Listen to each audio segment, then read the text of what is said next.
예, 저희가 지금 이제 두 가지 주제를 들었어요. 근데 제가 이제 가장 쉽게 어떻게 설명을 드릴까 하고 시작을 어떻게 할까 고민했는데 하늘에서 비가 옵니다. 그걸 우리는 관리하는 걸 빗물 관리라고 표현해요. 땅에 떨어지게 되면 하나는 표면으로 흘러가고요. 하나는 지하로 흘러가게 됩니다.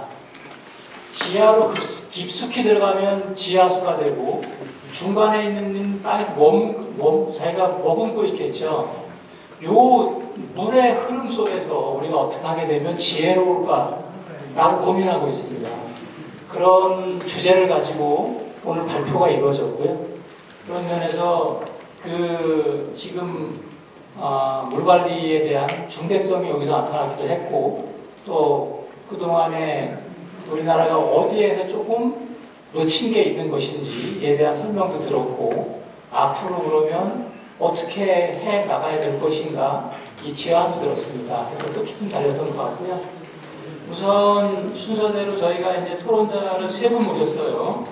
송양호 세종연구소 연구원님하고 박재로 한국그린인프라 정의역량개발센터 연구원님하고 그 다음에 윤봉진 세종시 물관리 정책과장님을 모셨습니다.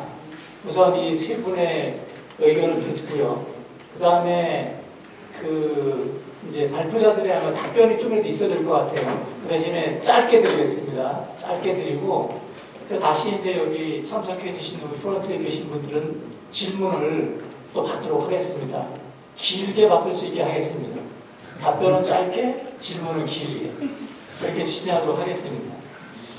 그럼 우선 송양호 대전 세종연구원 세종연구실 연구원께서 토론을 진행해 주시기 부탁드리겠습니다. 네, 안녕하세요. 소개받은 대전세종연구원의 송양호입니다. 네, 먼저 발표해 주신 두 분 발표하시느라 너무 고생 많으셨고 너무 재미나게 잘 들었습니다. 저는 이제 제가 근무하는 기관이 이제 시 출연 기관이다 보니까 시에서 저는 이제 오래전부터 물과 관련된 연구를 하고 있습니다. 또 전공이 수자원공학이다 보니까 사실 오늘 말씀해 주시는 의견들이 사실 저도 몇 해 전부터 논문이나 혹은 보고서를 통해서 오래 접했었고 사실 시민분들께서는 좀 생소하고 처음이 있을 수 있겠지만 이미 오늘 자리에 함께 계시는 윤봉진 과장님하고도 한 2해 전부터 이렇게 물 관리에 대한 보고서를 저도 발간을 해서 시에다 제출을 한 적이 있습니다. 그래서 물순환이라는 오늘 가장 중요한 키워드에 대해서 제가 매번 고민하는 것들도 있었고 보고서에 작성했던 것들이 있는데요. 그런 내용들을 다시 한번 좀 정리해 볼 수 있는 시간일 것 같아서 그 의견을 좀 드려보려고 합니다. 오늘 많은 의견들을 주셨습니다. 사실 우리가 옆에 계시는 박사님도 계시지만 연구를 하는 사람들한테 가장 중요한 키워드는 기후변화였습니다. 근데 이제 문제는 최근에 기후변화라는 말은 사라지고 기후위기로 다시 또 팔각동하고 있습니다. 그 말은 결국 우리가 누릴 수 있는 보편적인 안정성이 저해받고 있고 그게 굉장히 눈앞에 와 있다, 겪고 있다. 그 시기가 잦아지고 그 피해가 깊어지고 있다라고 보통 저는 보고서에 표현을 하는데요. 여러 의견들이 있었지만 어쨌든 보고서를 통해서 연구를 했을 때 제가 가장 물순환과 관련되어서 강조했던 크게 문제제기 2가지가 사실 최경호 회장님 발표 자료에 들어가 있습니다. 첫 번째는 불투수 면적비인데요. 말 그대로 이제 불투수 면적비를 정말 쉽게 또 표현해보면 스펀지라고 표현을 합니다. 그래서 중국에서는 스펀지 프로젝트라고도 하는데요. 스펀지가 일반적으로 물을 떨어뜨리면 대부분 물을 머금는 상태인데 그 스펀지 위에 포장이 되어 있다니까 물을 충분히 머금을 수 없고 그 물은 단시간에 모두 하천으로 가다 보니까 우리는 과거부터 계속 하천의 제방의 증축이 이루어져서 홍수로부터 안전성을 추구를 했죠. 그렇다 보니까 하천의 높이, 제방 높이가 높아지니 지금처럼 단절이 이루어지고 공간에 대한 제약에 대한 접근성이 상당히 저해되고 있다라고 생각을 하시면 될 것 같은데요. 이 불투수 면적비를 좀 고민을 들여다보면 앞서 25%라는 용어를 말씀을 많이 해주셨는데 유역의 25%가 불투수 면적비가 넘냐 안 넘냐에 따라서 보통 사전 예방적 접근이냐 사후 대책적 접근이냐로 보통 나뉩니다. 세종시는 얼마나 될까? 저는 이제 세종시에 대해서 연구를 하고 있으니까요. 시가 출범한 지 10년 정도가 되었고 16년도, 17년도에 기사가 난 적이 있더라고요. 세종시의 불출 면적에 대한 추적은 어떻게 되고 있을까에 대해서도 기사가 났지만 추적이 되고 있지 않다. 그래서 올해 제가 마침 윤봉진 과장님도 물순환 관리에 대한 연구를 수행을 하고 있고 자체적인 연구를 통해서 불출 면적비에 대한 조사를 막 하고 있습니다. 그래서 해보니 세종시는 전반적으로 평균이 한 10.5% 정도 되더라고요. 그게 높지는 않습니다. 근데 문제는 중요한 것은 우리가 행복도시를 밀집해 있는 지역을 동지역으로 그 외 지역을 읍면지역으로 나눠보면 좀 달라지는데요. 읍면지역에서도 평균이 한 1% 정도 됩니다. 크게 높지 않은데 우리가 세종에서 가장 BPM 많이 나는 게 조치원입니다. 조치원 같은 경우는 35%가 넘습니다. 근데 더 들여다보면 동지역 같은 경우에는 동지역 평균만 하더라도 한 35%, 40%까지 육박합니다. 지금 오늘 여러분들이 앉아 계시는 뭐 보람동, 정촌동 뭐 이런 지역 같은 경우에는 50%가 넘죠. 상당히 대부분이 콘크리트 아스팔트로 되어져 있다. 결국은 이런 부분들에 대해서 결국은 중요한 것들은 우리가 토지 이용 변화에 대해서 시에서 상당히 중요하게 인식을 해야 된다라는 의견을 하나 드리고 싶고요. 중간에 대심도 빗물 터널에 대한 의견을 주셨습니다. 근데 그게 왜 갑자기 물순환과 연결이 되냐? 일단 제가 정리를 좀 해보면 이 대심도 빗물 터널이라는 건 사실 뭐 저희 같은 공학자들이 생각할 때 저희 개인적으로는 붙들는 건 어려운 일은 아닙니다. 지하철도 많이 뚫고 있는 상황에서 뭐 서초역 같은 경우에도 지하 40m 이상 넘어가는데 그런 문제는 되는 건 아니고요. 뭐 그런 걸 좀 깊이 생각을 해보면 뚫는데 설치하는데 일주일 7천억 정도 쓰는데 이 예산을 어떻게 마련할지가 사실 고민인 거고 마련하더라도 그 집안이 물러 터지면 불가능한 부분인데요. 어쨌든 이 불투수 면적이 증가하고 나면은 빗물이 땅속으로 못 들어가니까 결국은 하수관의 통수 능력이 부하가 되니까 침수가 문제가 나는 건데 결국 이런 불투수면을 포장 상태를 좀 개량을 해서 이러한 방법들이 이제는 구조적으로만 해야 되는 것이 아니라 앞서 회장님 말씀하셨던 도시 침수 예방 대책의 근본적인 하나의 대책으로서 시에서도 발현이 되어야 한다. 결국 물순환에 대한 개념이 그렇게 접근이 되어야 된다라고 생각을 하고 있습니다.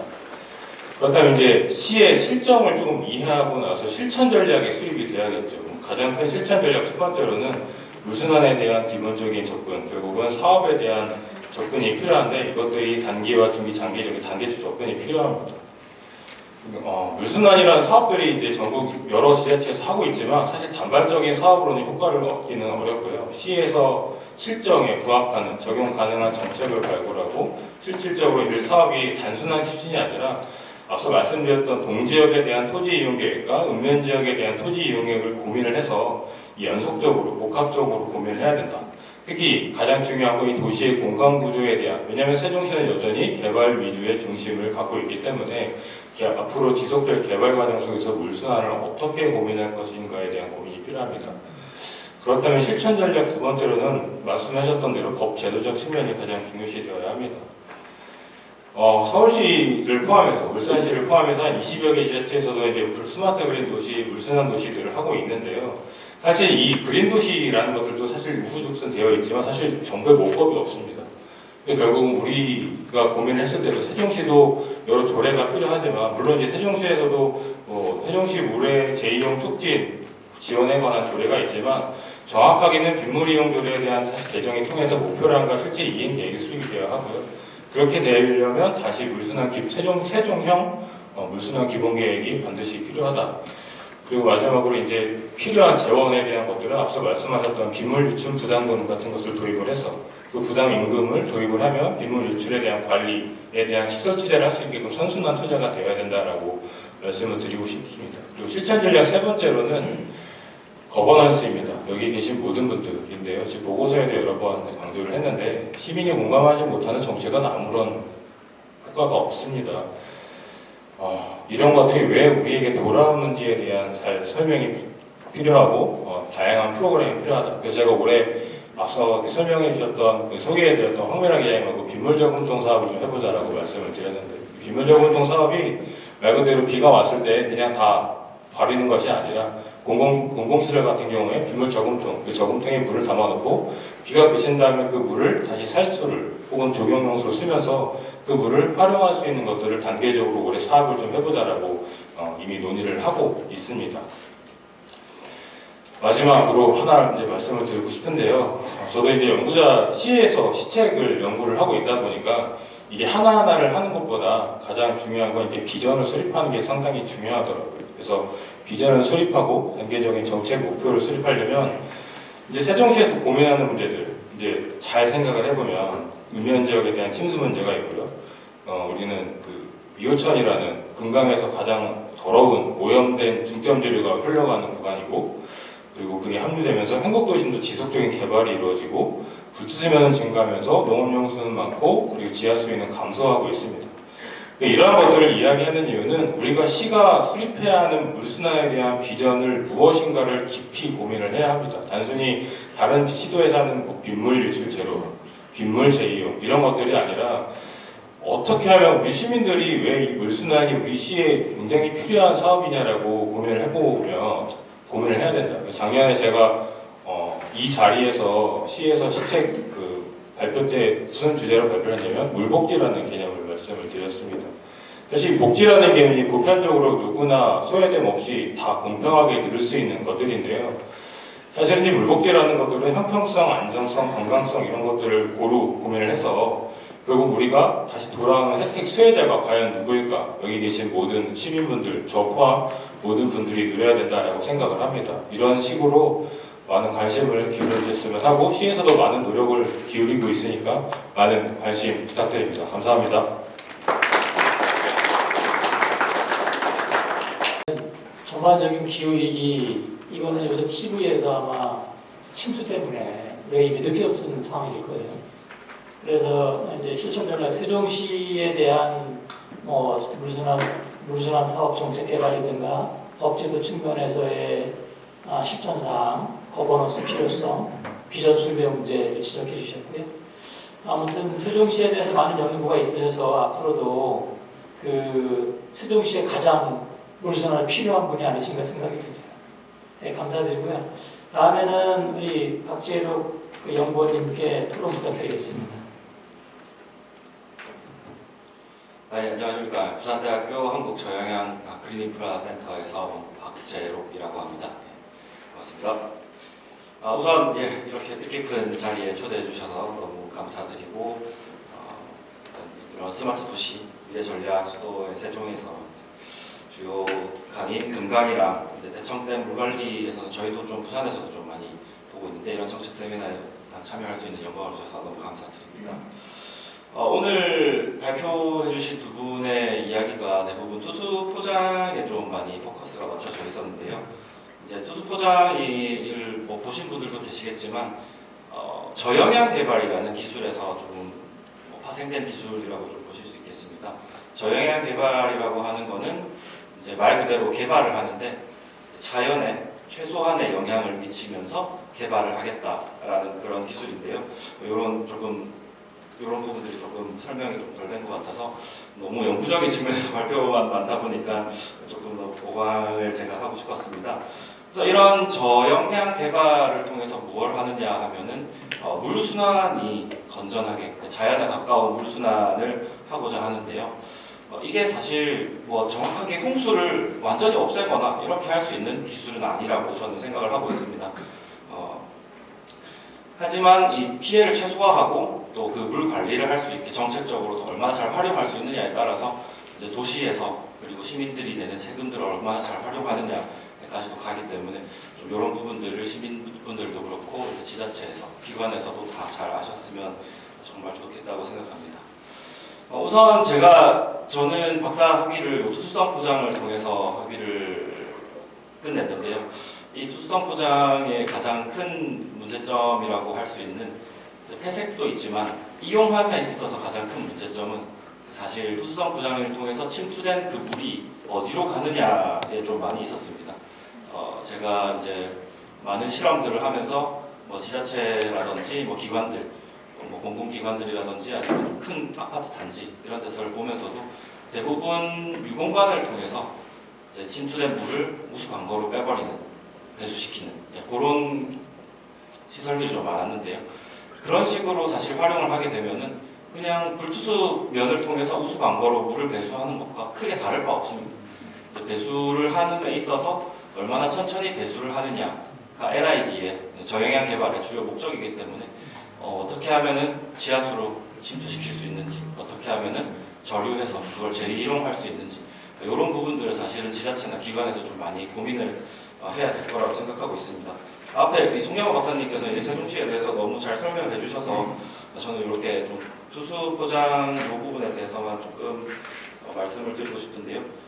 계속 발표에서도 말씀해 주셨던 그런 생태 면적률에 대한 고려도 되게 중요하지만 이제 지자체나 정책적으로는 이 빗물을 어떻게 이용해가지고 시민들이 빗물을 저감하고 있고 이 우리 세금들이 어떻게 활용돼서 지자체에 개발되고 있는지에 대해서도 좀 아실 수 있었으면 좋겠습니다.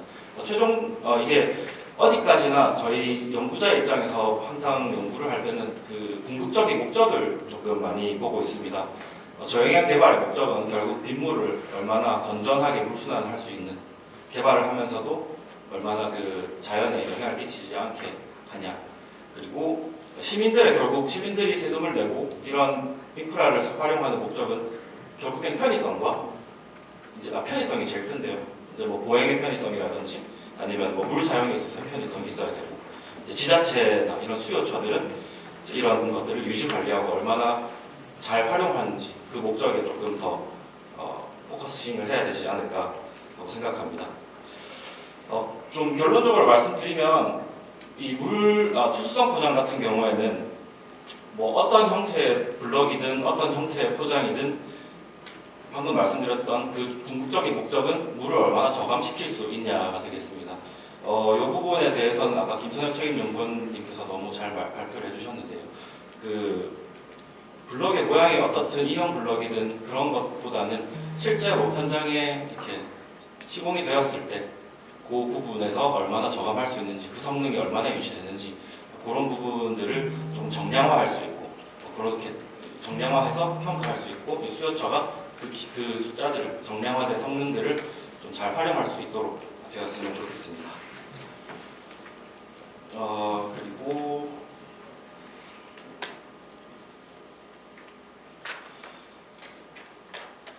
그럼 뭐 결론적으로 좀 말씀을 드리겠습니다. 그래서 저영향 개발의 요소 기술을 통해서 이제 물 관리를 하고 기후 변화나 도시화에 따라 가뭄이나 홍수 피해 이런 것들을 예방하고 지하수를 충진하고 여러 가지 저영향 개발을 활용해가지고 뭐 수질 관리, 수량 관리를 하는 것은 꼭 필요하다고 생각하는데요. 이런 지자체에서 물 관리 정책의 측면에서는 생태 면적률과 수수 포장의 성능 유지에 대한 고려도 중요하나 이제 유출 저감을 통해서 이제 저장되거나 이제 관리되는 그 빗물들을 얼마나 스마트하게 활용하고 또 자연 물순환에서 또 어떻게 건전하게 기여할 수 있는지 그 부분도 좀 충분히 많이 고려되었으면 좋겠습니다. 이상입니다.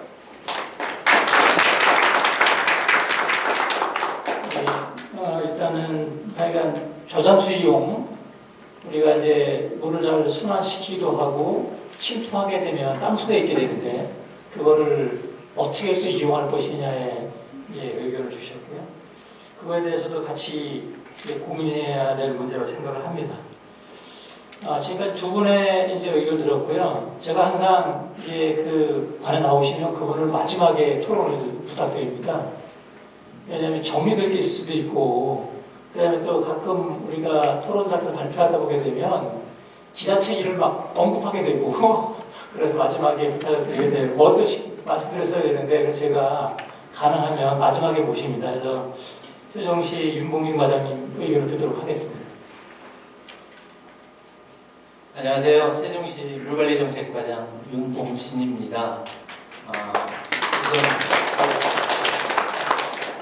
우선 그 토론에 앞서서 우리 세종시의회 부회장님 좀 이런 세미나에 끝까지 남아 계시는 위원님 처음 뵀습니다. 우리 상변위 위원이시기도 하시고요. 그리고 환경과 관련돼서 많은 관심이 있으신 위원님이십니다. 끝까지 남아주셔서 감사드리고요. 그리고 또 한 가지는 오늘 사실은 이 세미나가 우리나라에 협회가 많이 있거든요. 많이 있는데도 불구하고 아마 지구 환경을 걱정하는, 지구 환경을 보호하기 위한 협회는 아마 이 양대 협회가 아닌가 생각이 됩니다. 그래서 저영향개발협회, 환경영향평가협회 이 두 협회 회장님들이 오늘 참석을 해주셨어요. 아까도 인사드릴 때 몸둘 바를 모르겠습니다 라고 감사 인사 표현했는데요. 정말 뜻깊게 생각을 하고요. 오늘 세미나 관련해서 두 분께서 이제 발제를 해주셨는데 그 중에도 이제 언급이 있었습니다. 물순환과 관련돼서 현재 우리나라에서 운영되고 있는 제도 크게 두 가지로 구분할 수 있을 겁니다. 하나는 재해영향평가. 재해영향평가라고 하는 건 물론 이제 일정 규모 이상이 되는데요. 비가 왔을 때 얼마만큼 이 빗물이 일시에 빠져나가는 것을 방지할 수 있는지 라는 게 재해영향평가거든요. 환경영향평가는 개발을 함에 있어서 환경적으로 얼마나 최소화시킬 수 있는지. 근데 이제 물과 관련된 이 그 두 제도의 공통점은 한 가지인 것 같습니다. 가급적이면 땅 속에다가 빗물을 얼마만큼 머무르게 할 수 있는지. 아마 이 제도는 그 양평가가 공통점이 있다고 판단이 되고요. 우리 시도 마찬가지고 국가 차원에서도 이런 노력을 많이 하고 있는데도 불구하고 효과는 아직도 미지수라는 말씀드리겠습니다. 그리고 이제 이거 말고 또 다른 제도는 물재이용법에 의한 하수 처리수를 재이용을 한다든지 빗물 이용 시설을 의무적으로 설치를 해야 된다든지 아니면 중소도를 설치를 해야 된다든지 이런 제도도 있고요. 또 한 가지는 도시계획 시설 사업을 할 때 보행자 도로나 아니면 자전거 도로 이런 거를 만들 때도 역시 친환경 자재를 써야 되고 투수성 자재를 사용을 해라라는 그 규칙들도 있습니다. 우리 시 현황 잠깐 말씀을 드리면 우리 시 같은 경우는 지금 465제곱킬로미터거든요. 아까 우리 송 박사님께서도 불투수 면적을 말씀을 하셨는데 저는 불투수 면적보다는 우리 시의 시가와 용지 면적 비율이 어느 정도인지 한번 체크를 해봤습니다. 전체 행정구역 면적의 9.5%거든요. 시가와 용지라고 하는 거는 주거지역, 상업지역, 공업지역의 면적입니다. 우리가 불투수 면적을 고민을 할 때, 불투수율을 고민을 할 때는 이 세 가지 지역에서 모든 문제들이 발생이 된다고 생각을 합니다. 참고로 대전시 같은 경우는 지금 18%거든요. 시가와 용지 면적 비율이. 그런 거를 보면 아직 우리 세종시는 개발도 좀 덜 됐지만 앞으로 물 관리할 과제는 무궁무진하게 많다. 또 이렇게 생각할 수 있겠습니다. 지금 우리 세종시의 물 재용과 물순환과 관련된 기전이나 이런 부분들도 지금 수립을 해 나가고 있는데요. 올 1월 달에 물 재용 계획이라고 해서 수립이 돼 있어서 2030년을 목표로 해서 빗물 같은 경우는 하루에 3,400톤 정도, 중수도 같은 경우는 하루에 3,600톤, 그리고 하수 처리수 재이용하는 양은 하루에 약 37,000톤 정도를 일일 쓰게 이렇게 계획이 되어 있습니다. 2030년도부터는 그런 부분들 이 계획이 차근차근 진행이 될 수 있도록 그렇게 노력을 할 거고요. 참고로 빗물 이용 시설 같은 경우는 이제 아까 의무적으로 설치하게 돼 있다라고 말씀을 드렸는데 작년 말 기준으로는 45개소 주로 이제 아파트에 설치가 돼 있습니다. 아파트와 공공 건축물, 공공청사에 설치가 돼 있는데 45개소가 설치가 돼 있고 2030년까지는 139개소가 설치가 될 예정입니다. 그런데 이제 문제가 있습니다. 이 빗물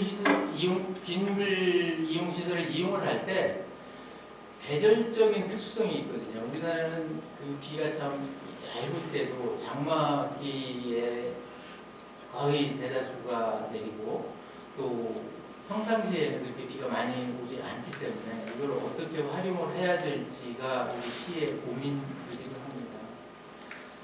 한 가지 더 말씀을 드리면 이 빗물 이용 이 시설을 이용을 하면 또 이제 인센티브도 드리는데요. 인센티브를 많이 드리는 건 아니고 상수도 요금, 하수도 요금을 감면을 해드립니다. 최대 30%까지 감면해드리거든요. 혹시 여기 시민분들께서 아파트나 이런 데 빗물 처리 시설이 이용 시설이 있으면 관리사무소하고 협의하셔서 이거 어떻게 하면 좀 많이 쓸 수 있을지 그런 방법에 대해서도 같이 생각해보는 그런 시간 가졌으면 좋겠습니다. 아까 그 최 회장님 발표하시면서 아마 우리 세종시도 큰일 났구나, 이거 물난리 나는 거 아닌가라는 이제 걱정이 들 정도로 이제 발표 자료가 좀 심각한 내용들이 있었는데 사실은 그렇지는 않고요. 그게 이제 국지적으로는 그렇게 이제 그 주천도 그렇고 여기 이제 우리 한국도시도 그렇고 북부적으로는 침수 지역이 약간씩 있었는데 실질적으로 여기 한국도시 같은 경우는 200년 빈도로 설계가 되어 있습니다. 그래서 재해에 대해서는 우리나라에서 제일 안전한 도시다라고 생각을 하시면 되고, 다만 이제 환경적인 요소까지 고려가 됐는지에 대한 부분은 약간 좀 의문이적입니다. 왜냐하면 지금 그 저영향 개발 기법이라고 해서 LID라는 이 그 기술 요소가 한국도시에 도입된 게 5생활권, 6생활권입니다. 1, 2, 3, 4생활권에는 전혀 이게 도입이 안 됐는데 그 이유는 이 LID 기법을 도입하기 본격적으로 논의한 게 2015년입니다. 그래서 그 이전에 설계가 다 돼 있고 공사가 끝난 1, 2, 3, 4생활권에는 적용이 안 되고 있고 지금 5생활권, 6생활권은 LID 기법이 적용이 되고 있는데요. 그래서 이제 그 빗물관리 목표는 25mm입니다. 25mm가 무슨 뜻이냐면 하늘에서 비가 25mm가 오는 거는 다 땅속으로 침투를 시킨다. 25mm까지는 25mm 이상 되는 것만 바깥으로 유출될 수 있게 목표를 정해놓습니다. 그렇게 해서 지금 그 6생활권이죠. 6생활권 먼저 시작을 했습니다. 5생활권은 아직 공사가 진행 중이고요. 그렇게 시작이 됐고 여기에는 이제 침투형 빗물관이라든가 또 침투형 그 트렌치, 그 또랑이라고 그러죠. 그 다음에 이제 식생 또랑이라고 그래가지고 수목도 같이 재배하는, 거기에 물을 머금을 수 있게 하는 그런 시설들이 들어있고 지금 현재 1380개 정도가 설치되어 있거나 설치될 예정이 있다는 말씀입니다. 발제 내용과 관련해서 살펴보면 최 회장님께서 국내 사례 소개해 주셨고 그리고 수수성 자재 엄격하게 관리돼야 된다라는 말씀을 해주셨고요. 그 다음에 이제 독일의 빗물세 부과도 있었는데 상당히 인상 깊었던 내용이었습니다. 그리고 마지막으로 스마트 그린 도시 구현을 위한 방안도 함께 제시해 주셨고요. 감사드립니다.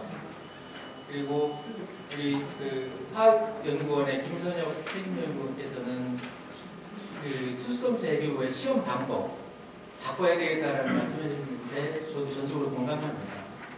근데 그 투성 시험의 문제는 아닌 것 같고요. 설치하고 나서 기간이 지났을 때 투수율이 저하된다는 얘기는 이 공무원들이 어떻게 해결할 수 있는 부분은 아니라고 생각하거든요.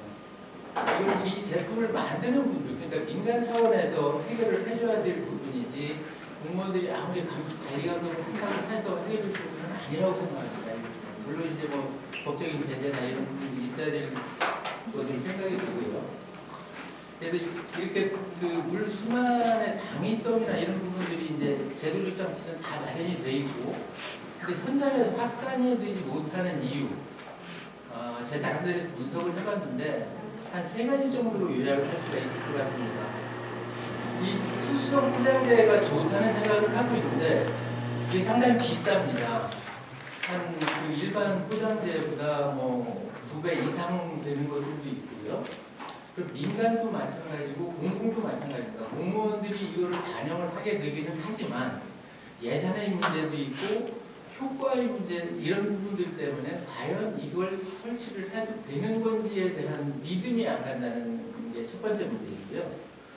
두 번째는 그 스마트 그린시티가 구현이 되면 모니터링도 되고 효과도 검증이 되겠지만 지금 단계에서는 효과를 검증할 수 있는 방법이 없습니다.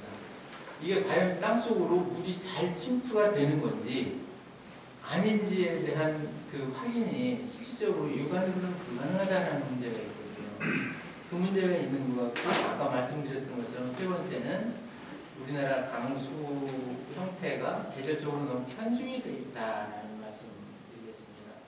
사실 이 자리에는 우리 공무원들도 많이 와 있거든요. 많이 와 있는데 제가 부탁드리고 싶은 거는 민간에서도 믿을 수 있는 제품이 공급이 돼야 되고 그리고 그게 기술 개발을 통해서 내구성하고 경쟁력이 가격 경쟁력이 좀 갖춰줄 필요가 있다. 그래야 민간 부분에도 확산이 될 테고 우리 공공 분야에도 많이 확산이 될 거다라는 생각을 가지고 있습니다. 물론 이제 환경을 지키려면 비용이 들어가야 된다는 거는 저도 얘기를 하는데 현실적으로는 좀 어려운 부분이 있다는 말씀드리고요. 어쨌든 우리 시 물관리정책과가 올 1월 달에 신설이 됐습니다. 그래서 제가 초임 과장이고요. 제 어깨 무겁다고 생각을 하고 우리 과 직원들이 열심히 해주고 있어서 뭐 그렇게 큰 어려움은 없습니다. 어쨌든 오늘 세미나 통해서 발제해 주신 내용 아니면 또 토론을 해주신 이 내용들 법을 삼아서 우리 물순환 정책 실행력 높여가 나갈 수 있는 방법을 열심히 찾고 노력해 보겠습니다. 감사합니다. 세종시 경제 자립률이 좀 높지 않은가요? 동국적 너무 많이 하셔가지고 걱정이 됐어요. 네, 아무튼 아까 현장 확산 안 되는 이유에 대해서 가격 경쟁력이나 그다음에 검증의 문제, 그다음에 우리나라 강수 형태 문제가 현장에 좀 어렵다라고 말씀을 해주셨습니다. 우선 세 분이 토론은 잘 들었고요. 아무래도 직접적인 질문은 아니었지만 그래도 지금 가격 경쟁력이나 여기 문제라든가 스마트 그린시티 검증의 문제라든가 여기에 대해서는 아마 발표자께서 조금 답변을 하고 싶지 않으실까 그런 생각을 해보면서 우리 최근영 회장님께 간단한 답변 드리고 그 다음 단계로 앞에 참석해 주신 참여자분들께 마이크를 넘겨보도록 하겠습니다. 네, 부탁드리겠습니다. 네, 부회장님께서 정말 좋은 지적해 주셨는데요. 아무리 좋은 기술이라고 해도 이게 예산에 안 맞으면 쓸 수가 없죠. 정말 너무나 당연한 것입니다. 다만 이제 가격이라고 하는 것을 단순하게 A라는 제품, 기존에 쓰고 있던 제품이 얼마였는데 그것보다 비싸다라고 하는 단순 비교가 있을 수 있고요. 또 반면에 이것이 하는 기능, 또 유지 기간 이런 것들을 같이 검토해서 가격을 또 생각해야 되지 않을까라는 생각을 합니다. 다시 말씀드리면 기존의 투숙 포장이라는 것이 기능을 제대로 못했는데 쌌죠. 다시 말씀드리면 시공해놓고 3개월, 6개월 되면 막히는 블럭이었는데 그게 10,000원이었다라고 하면요. 실제로 만약에 전혀 물이 안 빠지는 블럭이 5,000원이라고 그러면 사실 애매하게 괜히 투숙 포장한다고 그래갖고 2배 드렸거든요. 근데 정말 투숙 포장이 필요하고 물순환이 필요해서 투숙 포장을 했다면 조금 과장해서 20,000원이라고 한번 얘기해 볼게요. 정말 투수가 잘 되고 10년 이내에 절대 안 막히는 포장인데 그건 20,000원이다. 그럼 가격이 2배 비싸지는 거거든요.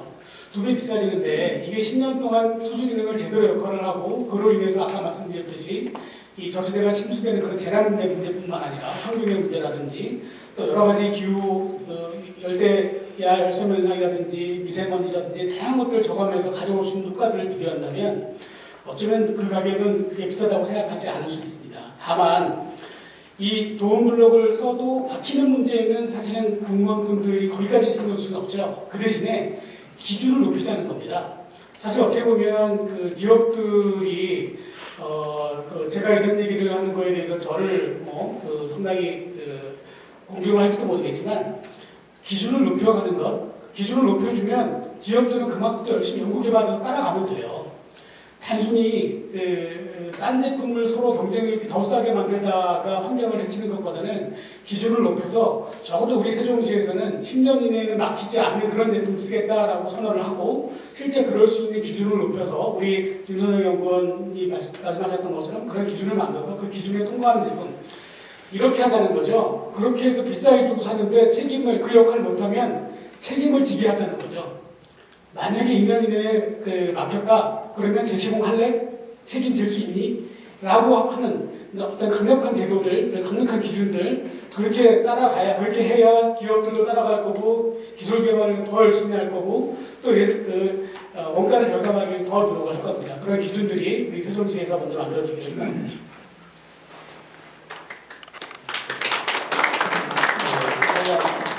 착한 기업이 돼가지고 그래서 선정교수도 만들고 기획을 만들어가지고 잘해보자 이 말씀이시죠.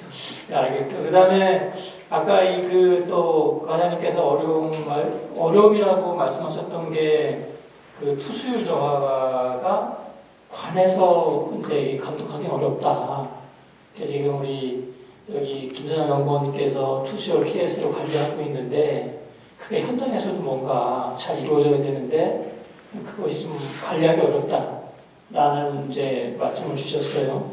혹시 여기에 대해서 우리 연구원님 한마디 하실 게 있으신가요? 예, 부탁드리겠습니다. 네, 시간 관계상 짧게 말씀드리겠습니다. 지금 이런 투수 포장에 대한 평가법으로는 아까 말씀드렸다시피 제품에 대한 블록 자체로만의 평가법밖에 없습니다.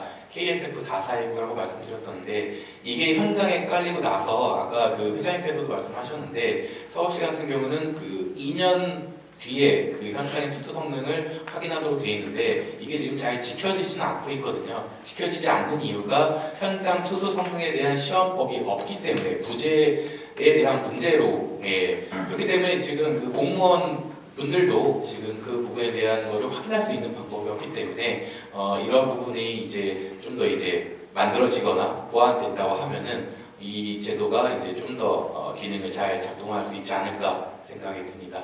이상입니다. 네, 감사합니다. 지금까지 토론자 의견들은 잘 들었고요.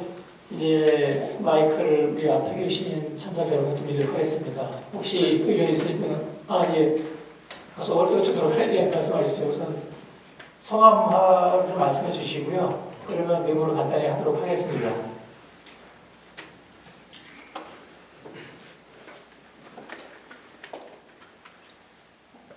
말로 할게요. 네, 얘기 잘 들었습니다.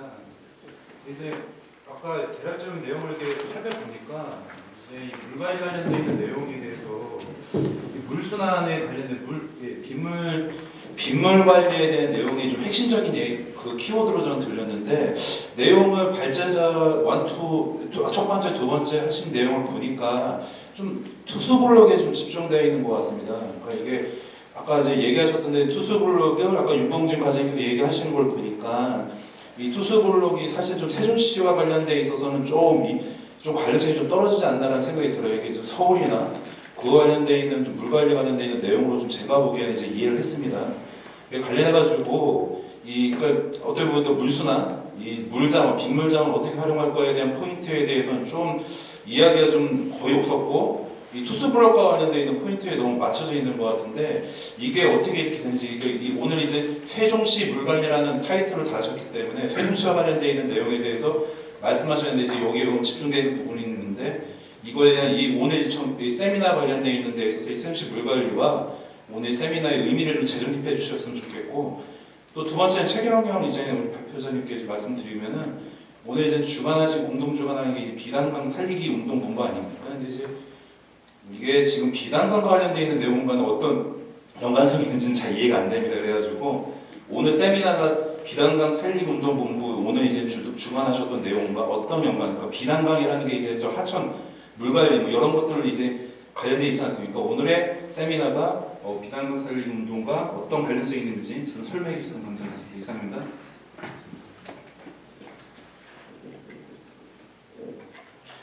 아무튼 전반적인 큰 흐름 말씀하신 것 같아요. 지금 제가 우선 큰 흐름 말씀드리면 환경부가 이제 물관리 일원화를 시작했죠.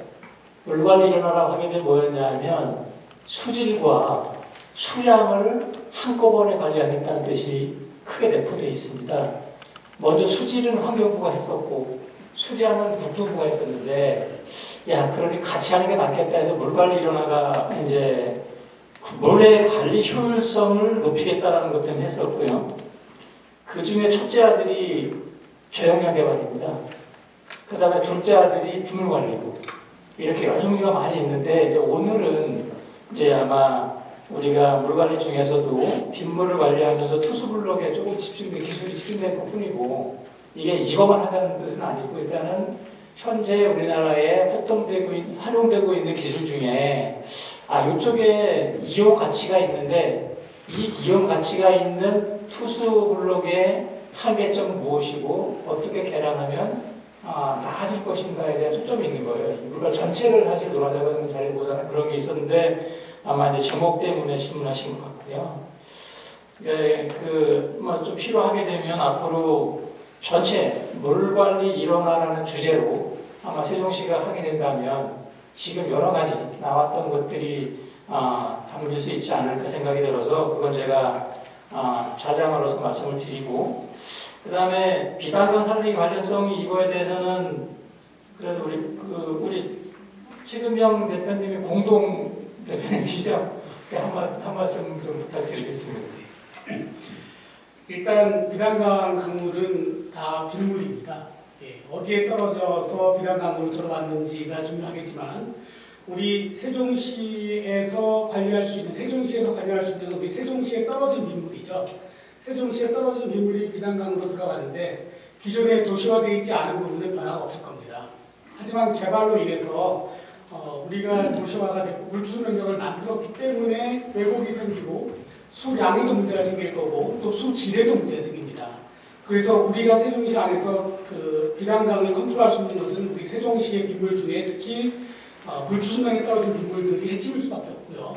자, 그러면 왜 그 포장을 줄여야겠느냐? 사실 불투수면에서 떨어지는 것을 원래 그 불투수 포장을 다 걷어내서 원래 자연적인 순환이 이루어질 수 있는 것으로 바꿔버리면 사실 이 문제는 우리가 그 다음 컨트롤할 수 있는 문제 아니거든요. 근데 불수수 면적 때문에 오는 거기 때문에 이 불수수 면적에 오는 것을 우리가 어떻게 관리할 것인가가 사실상 우리 비단강 세종시로 흘러가는 우리 세종시 권역내에서 흘러가는 그 비단강의 수질 또 수량 문제의 가장 핵심이다라고 판단을 해서 그 부분을 주로 하는 거고요.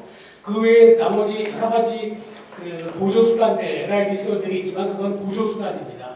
물론 이제 조리조를 만들고 하는 것들도 더 중요할 겁니다. 그 많은 부분이 있을 거고 그런 부분들은 우리가 한 번에 다룰 수 없기 때문에 오늘은 가장 핵심인 불투수 면적 투수 포장에 대해서 다뤘다라고 말씀을 드리고요. 비단강을 살리기 위해서 사실 비단강이 지금 죽었다라고 얘기하는 건 아닙니다. 이 비단강을 우리가 세계 수도 또 미래 전략 수도에 맞게끔 같이 발전하기 위해서는 양의 문제, 질의 문제, 또 우리 세종 시민들이 컨트롤할 수 있는 우리의 문제, 이 문제가 여기서 출발한다고 생각하기 때문에 이렇게 우리가 첫 번째 부제를 잡은 거였고요. 앞으로 우리 비단강 살리운동 부분에서는 제2, 제3 세미나를 계속적으로 연결해서 이런 부분들, 문화적인 측면이나 다른 여러 가지 측면도 같이 더불어서 세미나를 개최하겠다는 것을 말씀드리겠습니다. 아무튼 제2, 제3의 세미나 그거 기대하겠습니다. 자, 다음에 예. 네, 저는 그 비단강 살리기 운동 본부에 공보를 맡고 있는 서준권 단장입니다.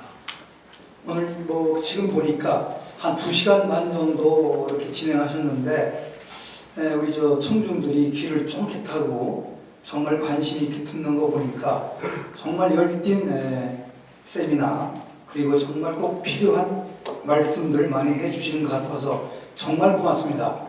세종시가 사실은 비단강 살리기 운동을 시작해서 말하자면 금강을 좀 활성화해서 시민들한테 질 좋고 또는 세계적으로 유명 브랜드화할 수 있는 그런 비단강을 만들자.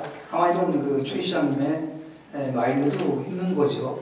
오늘 이런 자리를 보면서 정말 세종시가 상당한 수준에 있구나. 물관리에 대해서도 이제 시작을 해서 전 세계적인 어떤 기준이 나오지 않을까 이런 생각을 했고요. 하시는 말씀이 정말 귀하다. 이런 말씀들을 우리 세종 시민들이 많이 참작해서 더 좋은 물, 먹는 물이 됐든 금강의 물이 됐든 이렇게 해서 좋은 도시가 되지 않을까 이런 생각을 했습니다. 그래서 한마디만 제가 질문하겠는데요. 아까 말씀한 대로 이 비단강이 한 360km 이 중에 우리가 저쪽 북안부터 해서 합강인가 해서 공주시에 미쳐 있는 거기까지가 세종시 구간입니다. 이 구간을 명칭을 비단강이라 일컬었고요. 그렇다면 이 비단강이 현재 수질 급수가 많이 나쁠 때는 한 4급수, 좋을 때는 한 3급수 갑니다. 그래서 정말 우리 시민들이 앞으로 뭐 배를 띄우고 많이 이용할 수 있는 수질이 수십 몇 미터 또는 몇 급 정도가 돼야 시민들이 마음껏 활동할 수 있고 즐길 수 있는 그런 수질이 될까? 이걸 좀 묻고 싶습니다. 과연 수질이 몇 급수를 유지해야 되는지 그게 궁금합니다. 마치겠습니다. 이 질문은 죄송한 과장님한테 답변을 부탁드려야 할 것 같아요. 근데 첫번적으로 이제 저희가 수질을 이제 몇 급수로 나누고 있습니다. 나누고 있는데 그게 이제 목표를 정하려고 하고 있습니다. 급수라고 하게 되면 우리가 여기는 얼마의 수질이겠구나 알 수가 있고, 그다음 장래 5년 뒤에는 우리가 이걸 몇 급수로 갈 것인가 이런 목표를 잡을 수가 있어요. 그래서 그 급수가 중요하게 되고 있는데, 하여간 그 목표 급수에 대해서는 한번 새로운 과도 만드셨고 하니까 답변을 부탁드리는 게 좋을 것 같습니다. 죄송한데요. 제가 아직 그거까지는 파악을 못했습니다. 죄송한 말씀드리고, 우리 시민분들께서는 뭐 강물이나 하천물이 무조건 맑아야 좋다라고 이렇게 생각을 하실 수 있으실 텐데, 어디까지 얼마큼 맑았을 때 우리 시민들께서 이 정도면 됐다라고 하실지, 아직 그런 기준이나 이런 부분들은 제가 아직 파악을 못했고, 그 부분은 별도로 제가 파악을 해서 아마 금강유형 환경청에는 아마 목표가 있지 않을까 싶습니다. 그럼 자료 검토해보고 별도로 개별적으로 말씀을 드리겠습니다. 죄송합니다. 죄송합니다. 답변을 그냥 부탁드려가지고 제가 답변을 좀 드릴 걸. 그러니까 이제 아마 세종시는 이 하천이라고 하는 것이 물이 흘러갈 때 보게 되면 오염원이라는 게 있습니다. 유입하는 오염원. 아마 여기 같은 경우에는 농업 오염은 있을 수 있고요. 그 다음에 지금은 우리가 산에 있는 나무나 풀 이런 거를 이제 안 되잖아요. 안 쓰게 되니까 그 자체가 불화가 되면 걔네가 오염원이 될 수가 있습니다. 그래서 그게 농촌 오염원이나 산림 오염원이 되는 게 있고, 그 다음에 도시를 이제 개발하게 되면 이제 오수 같은 게 나오기 때문에 그게 다시 오염원이 되겠죠. 그러다 보니까 이제 그런 거를 총 정리하면서 아마 이제 물관리정책과에서 앞으로 이 하천을 전체적인 오염 분석과 그 다음에 또 하천의 물그릇의 크기에 따라서 오염은 수용 용량이 달라집니다. 물그릇이 크게 되면 오염을 받아들일 수 있는 능력이 커져요. 그럼 그것도 고민해야 되겠죠. 아마 그거는 고민을 아마 하실 것이라고 믿습니다. 그거를 답변을 가름하고요. 또 다른 질문 있으시면 예, 이만정입니다. 예, 저는 비가 와서 산천에 모든 비가 오면요, 들이나 산에 비가 오면요, 이 물이 스며들고 또 고여야 됩니다. 세종시에는 산이 부족하지만 또 이 물을 저장할 수 있는 작은 방죽이죠. 소리지 방죽이 과연 몇 개수며 어떻게 관리하는지 의심이 갑니다. 제가 어느 면에는 방죽 하나 없는 편이 있는 걸로 알고 있습니다. 과연 세종시에서 물 관리를 하는 신지 의심스럽습니다. 또한 이 물이 산천에 흘러서 가는데요. 아까 그냥 급수 말씀하시는데 왜 급수 말씀하시는데 실제 이 금강 세종시 60리 길에 어종이 어떤 어종이 현재 잘하고 있나, 또 어종 관리하는 이 세종시의 환경복지국 직렬군이 있는지 저는 의심스럽습니다. 물론 환경국에서 여러 직렬에서 관리한다고 하지만은 제가 파악한 경제로 봤을 때는 어종 관리하는 사람도 한 사람도 없는 걸로 알고 있습니다. 과연 세종시에서 물 관리를 하고자 하는 의도가 있는지 의심스럽습니다. 앞으로 물 관리를 하시려고 하면 산천에서부터 들판에서 있는 물을 저장할 수 있는 방안과 물이 흘렀을 때 거기에 따른 모든 뭐 종류라든가 기타의 먹잇감이라든가 다양하게 또 오리라든가 산새들이 날라와서 즐길 수 있는 그런 기반이 될 수 있는 그런 정책 대안이 되기를 소원을 빕니다. 이상입니다. 예, 감사합니다. 이것도 과장님 넘기면 안 될 것 같아서 제가 답변을 좀 드리면, 하천은 저희가 이제 강이라고 얘기하는 한강, 금강에 강이 있습니다. 강으로 들어오는 지류 하천이 있고, 그게 일지류라고 표현합니다, 저희가. 그 다음에 일지류로 들어오는 일지류가 있어요. 말씀하신 대로 지금 좋은 말씀 주셨어요. 그러니까 뭐냐면, 자, 어디에서 우리가 차단하는 것이 가장 효과적일 것이냐. 아마 세종시에 방죽이 없었던 거는 제가 원인 분석을 못했지만, 옛날에 방죽을 많이 만드는 거는 농업용수를 쓰거나 이 용도가 필요할 때 만들었어요. 근데 앞으로는 아마 물관리 차원에서 만들 수 있는 기회 요인이 이제 온다는 것이죠. 세종시가 지금 정책과에서도 어디에서 우리가 물을 관리하는 것이 가장 경제적이고 가장 효율적으로 하면 위로 올라갈 수가 있게 되면, 그런데 이제 아마 방죽 설치라든가 하는 게 계획될 이제 그런 논의가 될 수 있을 것 같고요. 그 다음에 이제 어종 문제는 저희가 이제 원래 등급수에도 어종에 대한 내용이 있는데 보통 이제 어종은 수질하고 같이 가는 게 하나 있고요. 또 하나 뭐냐면 서식 여건에 따라 갑니다. 이제 거기에 서식처, 산란장 같은 게 있어야 어종이 살겠죠. 일단은 수질을 개선하면서 아마 그런 어종이 거기 서식할 수 있는 환경에 대한 거는 좀 별도의 연구 필요한데, 그것은 아마 그 관에 계신 분의 역할이라기보다는 관에 있는 계신 분들이 전체적인 흐름을 짜면서 그건 좀 전문가한테 의뢰해서 어떻게 여기를 우리가 하천 관리를 해야, 아니면 하천을 또 어떻게 우리가 설계를 하고 설치를 해야, 그래야 거기에 적당한 고기들이 살 것인가가 나올 수 있어서, 그건 향후 아마 그 세종시에서 해야 될 지향점이 아니겠나 그렇게 생각을 합니다.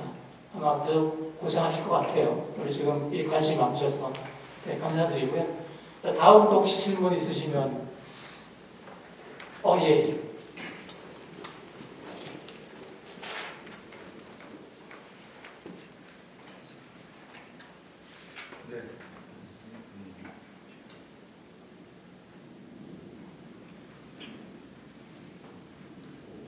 네, 저는 국회 정원관광 네트워크 대표 서정길입니다. 여기에 이제 그 세종 대회실에서 금강을 바라보면서 상당히 이제 좋은 곳에 우리 세종시청이 위치해 있다, 이런 생각을 가져봅니다. 오늘 뭐 훌륭하신 패널들 여러분들이 좋으신 말씀해 주신 거 잘 들었는데요. 저는 이 앞에 지금 흐르고 있는 금강에 대해서 빠른 시일 내로 다시 이제 우리 비단강 살리기 운동본부에서 이런 세미나를 가지신다고 했는데, 어떻게 하는 것이 가장 우리 세종 시민들한테 가장 자부심 느끼고 아름답고 또 즐겁게 이 금강을 바라볼 수 있느냐 하는 그러한 것 주제로 해서 한번 좀 빠른 시일 내에 이런 좀 세미나가 있었으면 좋겠다, 이런 생각을 가져봅니다. 여러분들 잘 아시다시피 이은교가 어떻게 보면 세계적으로도 아름다운 동그라미 다리라고 저기를 했죠. 하지만 지금 올라가서 보시는 거나 여기에서 이은교를 바라보시는 거나 물 없는 이은교잖아요. 그죠? 이 물이 있고 그 위에 이은교가 돼 있다라고 하면은 아마 지금보다는 100배 더 아름다울 것이라고 생각합니다. 근데 일본 이제 환경단체에 계신 분들이 저 밑에 이제 보라든지 이런 것 때문에 계속해서 아직까지 물을 못 맞고 있는 이런 상태이잖아요. 우리가 세종시에서 가장 이렇게 봤을 때 물을 너무 빨리 흘려보내는데 문제가 있지 않느냐, 저는 그렇게 생각을 합니다. 왜냐하면은 물을 좀 천천히 흘려보내고 그 물을 우리 시민들이 좀 관람할 수 있는 관람권도 좀 줘야 되지 않느냐. 그냥 이렇게 내려보내는 것만이 능사냐, 이런 생각을 가지고요. 또 그렇게 물이 많은 상태에서 주변에 뭐 아름다운 나무나 꽃도 심고 우리 과장님하고도 일전에 이 앞에 그 유채 심는 문제에 대해서 또 가서 현장도 살펴보고 했는데 유채 뭐 거기 조금 이렇게 심는다고 해서 이 공간이 더 그렇게 막 아름다워진다라고는 생각 안 하거든요. 여러분들이 우리 시민들이 전부 공감하는 또 시민들이 요구하는 그러한 사안에 대해서 빠른 시일 내에 한번 좀 세미나를 좀 가져주셨으면 그래서 말씀드렸습니다. 예, 그건 제가 답변을 드리기 어려울 것 같고요. 우리 과장님한테 답변을 살짝 넘겨야 되겠습니다. 네, 지금 그 말씀 감사드리고요. 뭐 오늘이 첫 세미나입니다. 첫 세미나고 앞으로 이제 그 우리 비단강 살리기 운동 본부나 아니면 그 협회하고 같이 이런 세미나를 개최하는 거를 계속 검토를 할 거고요. 다만 지금 말씀하신 것 중에 하나가 금강물을 좀 천천히 흘려보냈으면 좋겠다라고 하시는 말씀, 지금 이 자리에서 답변 드리기가 쉽지 않은 것 같습니다. 그 부분은 저는 그 물관리정책과장 입장에서 다만 그 좀 안타깝게 생각하는 거는 시민분들의 여론이 이렇게 나뉘고 하는 그런 부분들 때문에 사실은 정책을 입안하고 집행하기가 좀 상당히 어려운 부분이 있거든요. 그래서 어느 정도 우리 세종 시민분들께서 금강에 물이 담기기를 원하시는 건지 아니면 지금처럼 이렇게 그 뭐 썰렁하게 있다고 그래야 되나요? 이거를 원하는 건지에 대해서 시민분들께서 우리 시에 좀 더 힘을 실어주시면 저희들이 그 열심히 노력을 한번 해보도록 이렇게 답변을 드리고요. 앞으로 물과 관련된 세미나는 지속적으로 개최를 하겠다는 말씀 드리겠습니다. 고맙습니다. 예. 네, 시간이 어떻게 되는지 모르겠는데 뭐 사회자께서 여유가 좀 있으신 것 같아서 제가 한 말씀 좀 드릴까 합니다. 저는 소담동에 살고 있는 시민이고요. 지금 이제 빗물 또는 하수 관련 이런 얘기를 하셨는데 저는 좀 다른 각도에서 어차피 물 정책과 관련되는 것이 되지 않을까 싶어서 한 말씀드리고 있는데 제가 이제 평택으로 좀 이제 출근을 할 기회가 있었어요. 몇 년 전에. 평택에 물 때문에 난리가 난 적이 있습니다. 딱 두 가지인데 평택 시민들의 식수가 3분의 1이 그냥 부족한 상황이 발생됐어요. 평택에 지금 반도체, 뭐 회사의 반도체 공장이 있잖아요. 지금 공장이 3기가 들어와 있는데 1기를 시험 가동할 때 평택 상수도의 3분의 1을 그 반도체 공장이 다 쓰는 겁니다. 그러니까 벼랑간 평택 시민들은 식수란에 봉착을 했어요. 그게 몇 년 동안 해결을 못하고 있었습니다. 두 번째 설상가상으로 SRT 지하철 공사를 했죠. 그러다 보니까 지하수에 맥이 끊겨가지고요. 흐름이 끊겨서 지하수로 쓰던 많은 건물들에서 이 물이 없는 거예요. 그렇다고 당장 상수를 끌어올 수도 없는 거고. 그래서 그런데다가 지금 평택은 그 공장, 일기 공장 하나의 문제를 그렇게 겪었는데 지금 공장이 3개가 생겼단 말이죠. 그래서 막 굉장히 그 국가적 문제로 고민을 많이 하고 해결해 나가는 걸로 알고 있는데, 우리 세종시도 지금 발전 단계에 있잖아요. 그러니까 예상치 못한 어떤 상황들이 있을 수도 있고, 예상했지만 대응책을 미처 못 세워가지고 시민들이 불편할 수도 있는 경우들이 있을 것이다. 그런 시뮬레이션 같은 게 좀 필요하지 않겠나. 지금 네이버 같은 큰 공장, 그 다음에 산업단지를 지금 조성하고 공장들이 들어올 때 그 용수 문제, 이런 것까지도 한번 종합적으로 아니면 부분적으로라도 이렇게 검토하는 사실 그 세미나나 전문가들의 조언이나 이런 자리가 사실 자주 있어야 되죠. 자주 있어야 될 것 같고요. 굉장히 큰 문제로 생각하시면 큰 문제고, 그 다음에 우리 이제 세종 지하철이 이렇게 또 언젠가 어느 코스로 들어올 때 어떤 문제가 또 생길지도 모르고, 그런 거 대비를 좀 해야 된다고 좀 생각하고요. 제가 가장 궁금한 거, 누구한테 물어봐도 답을 아직 못 찾았는데 우리 전문가들 계시니까 하나만 여쭤보겠습니다. 지난 여름에 강남이 그냥 물에 잠겼잖아요. 그래서 막 사람들이 버스도 잠기고 그랬는데, 그때 과연 그 강남 지하철 2호선 지하 강남역은 도대체 어떻게 됐을까? 그럴 경우에 못 쓰게 되나요? 아니면 그게 어떤 방수 시설이 돼서 강남역의 모든 시스템은 보호가 됐는지, 사실 그걸 좀 여쭤보고 싶은데 아직 못 여쭤봤는데, 우리 전문가들 아시는 분들 계시면 좀 말씀 좀 해주시면 감사하겠습니다. 이상입니다. 일단은 세종시에서 말씀하시는 것 준비를 위해서 물관리 정책과가 떴어요.